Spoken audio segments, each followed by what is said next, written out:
వ్యవసాయ శాఖ కీలకమైన శాఖ అని వ్యవసాయ శాఖ మంత్రి కింజరాపు అచ్చెన్నాయుడు తెలిపారు. ఆయా శాఖల సభ్యుల ప్రశ్నలకు బదులిస్తూ గత 5 ఏళ్లలో అప్పటి ప్రభుత్వం కేవలం రైతులకు 7,500 మాత్రమే ఇచ్చి చేతులు దులుపుకుందన్నారు.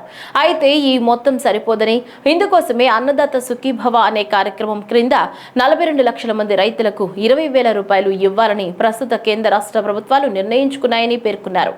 మే నెలలో ఈ మొత్తాన్ని రైతులకు అందించేందుకు ముఖ్యమంత్రి చంద్రబాబు నాయుడు నిర్ణయం తీసుకున్నారని, వెబ్ ల్యాండ్ లో నమోదు చేసుకున్న రైతులకు ఈ మొత్తం అందించబడుతుందని అన్నారు.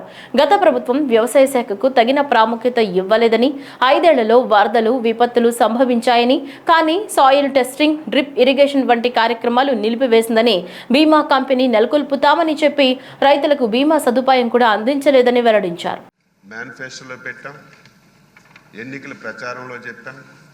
కేంద్ర ప్రభుత్వం, రాష్ట్ర ప్రభుత్వం కలిసి 20,000 రూపాయలు రైతు రేపు పెట్టుబడి సాయం కింద అన్నదాత సుఖీభవలో ఇస్తామని చెప్పి స్పష్టంగా మాటించాం అధ్యక్ష. రేపు మేళంలో ఆ కార్యక్రమాన్ని అమలు చేయడానికి గౌరవ ముఖ్యమంత్రి గారు నిర్ణయం చేశారు. అయితే కేంద్ర ప్రభుత్వం అధ్యక్ష 42 లక్షల మందికే ఇస్తుంది. ఎందుకంటే వెబ్ల్యాండ్లో ఎవరైతే నమోదు చేసుకోబడతారో వారికే కేంద్ర ప్రభుత్వం సాయం చేస్తుంది అధ్యక్ష. దీనికి అనుగుణంగా రాష్ట్రంలో చాలామంది, ఇంకొక 8-9 లక్షల మంది వెబ్ల్యాండ్లో నమోదు చేసుకోకపోవడం వల్ల కేంద్ర ప్రభుత్వం నుంచి సాయం రావటం లేదు అధ్యక్ష. అదేవిధంగా చాలామంది కౌలు రైతులు కూడా మన రాష్ట్రంలో 90% మంది కౌలు రైతులు ఉన్నారు. వారికి కూడా ఈ అన్నదాత సుఖీభవ కింద ఇచ్చే పరిస్థితి లేదు.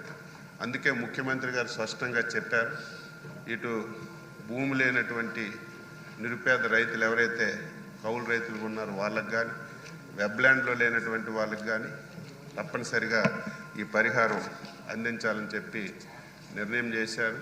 శాసనసభ ద్వారా రైతాంగానికి మాటిస్తున్నాం. అర్హత కలిగిన ప్రతి ఒక్కరికి కూడా రేపు ఈ పరిహారం అందిస్తామని చెప్పి శాసనసభ ద్వారా రైతులకు తెలియజేస్తూ, ఇదేదో ఒక పరిహారం కాదు అధ్యక్ష.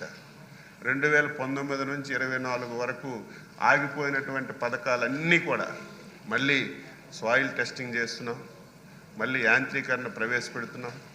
ముఖ్యమంత్రి గారు 90% సబ్సిడీతో మళ్ళీ స్ప్రింక్లర్లు, డ్రిప్లు ఇచ్చే కార్యక్రమాన్ని తీసుకున్నాం.